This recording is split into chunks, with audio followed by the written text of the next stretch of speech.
Cerita diawali dengan menampilkan seorang pria bernama Adi. Adi sedang mengendarai motornya sendirian. Hujan baru saja reda, meninggalkan kabut tipis di sepanjang jalan.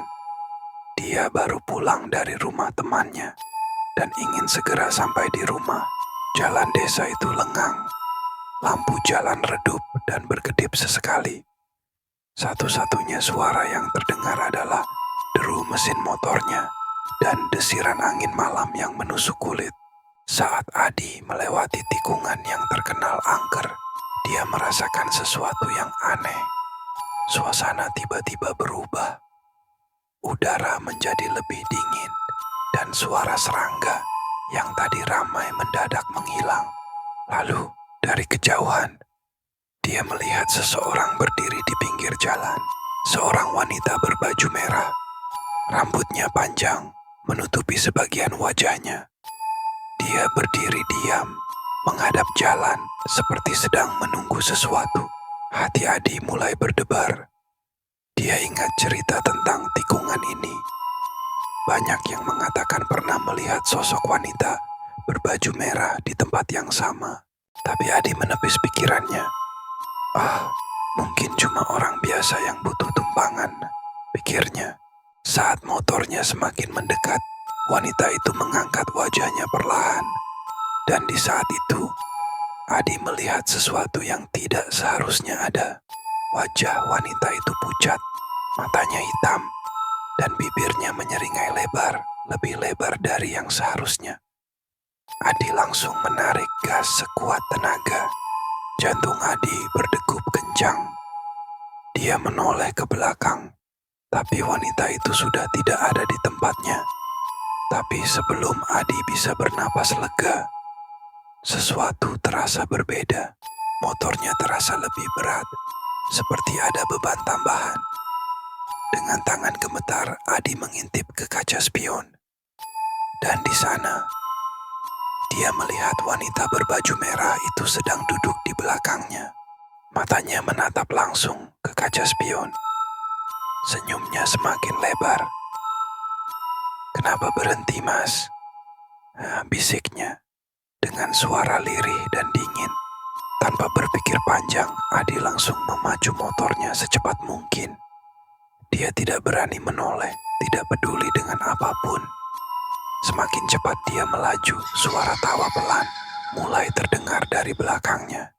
"Mas, antar aku pulang, ya." Suara itu terdengar semakin dekat, seperti tepat di telinganya. Adi hampir kehilangan kendali. Dia menutup mata sejenak, membaca doa yang dia ingat. Dan tiba-tiba, beban di motornya hilang. Adi langsung menengok ke kaca spion. Tidak ada siapa-siapa. Jalan di depannya sudah hampir sampai ke rumahnya. Dengan napas tersengal, dia terus melaju tanpa menoleh ke belakang lagi. Begitu sampai di rumah, dia langsung masuk dan mengunci pintu. Adi menghabiskan malam dengan rasa takut yang masih tersisa. Pikirannya masih kacau. Sulit mempercayai apa yang baru saja terjadi. Tapi saat dia melihat jaketnya, ada bekas tangan di sana.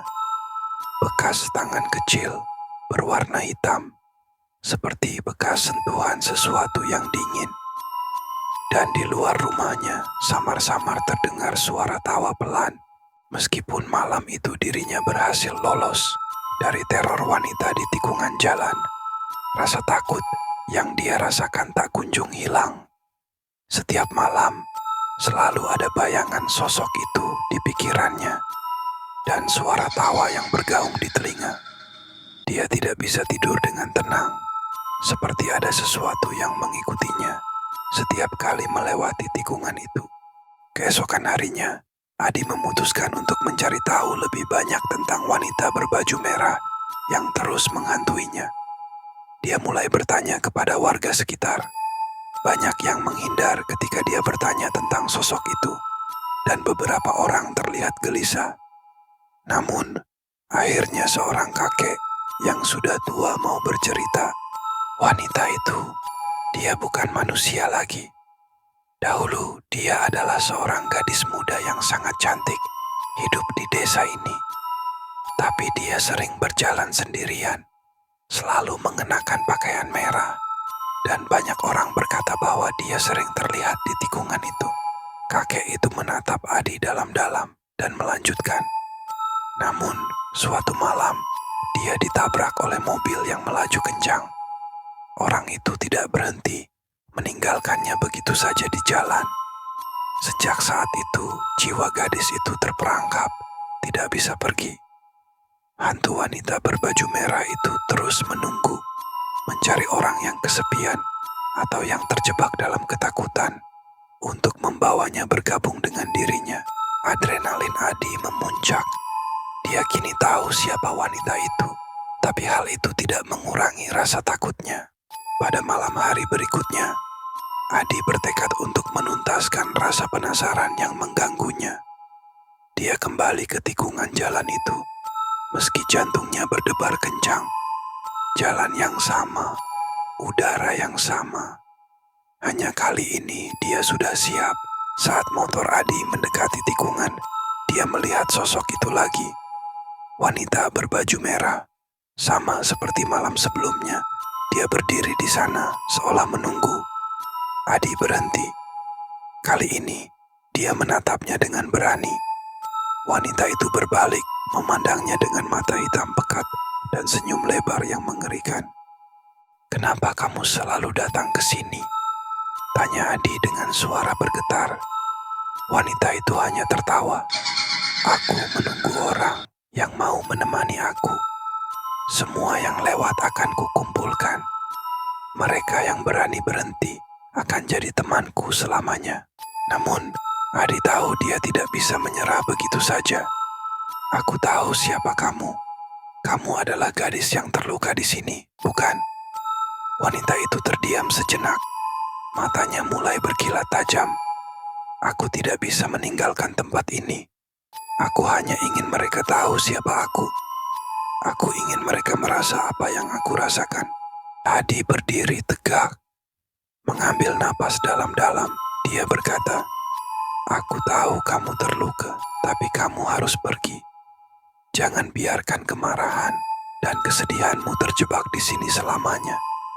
Pergilah, temukan kedamaian." Tiba-tiba, wanita itu menjerit keras. "Kamu tidak mengerti, aku tidak bisa pergi, aku tidak bisa sendiri." Namun, saat dia mencoba mendekat, sosok wanita itu mulai menghilang, perlahan-lahan larut dalam kabut yang muncul begitu tiba-tiba. Sebelum hilang sepenuhnya, suara tawa yang mengerikan itu terdengar sekali lagi, lalu diam. Adi pun tidak tahu apakah wanita itu akhirnya menemukan kedamaian atau tetap terperangkap. Tapi sejak malam itu, tikungan jalan itu terasa lebih tenang. Meskipun sesekali Adi masih bisa mendengar suara tawa pelan dari kejauhan. Terkadang kita hanya bisa membantu mereka yang terperangkap dengan memberi mereka pengakuan dan kedamaian. Tapi ingat, ada banyak jiwa yang tidak bisa pergi begitu saja. Mereka menunggu seseorang yang berani menghentikan perjalanan mereka. Ikuti terus kisah-kisah misteri lainnya di channel ini. Dan jangan lupa like, share, dan subscribe. Karena misteri selalu menunggu di setiap sudut. Terima kasih.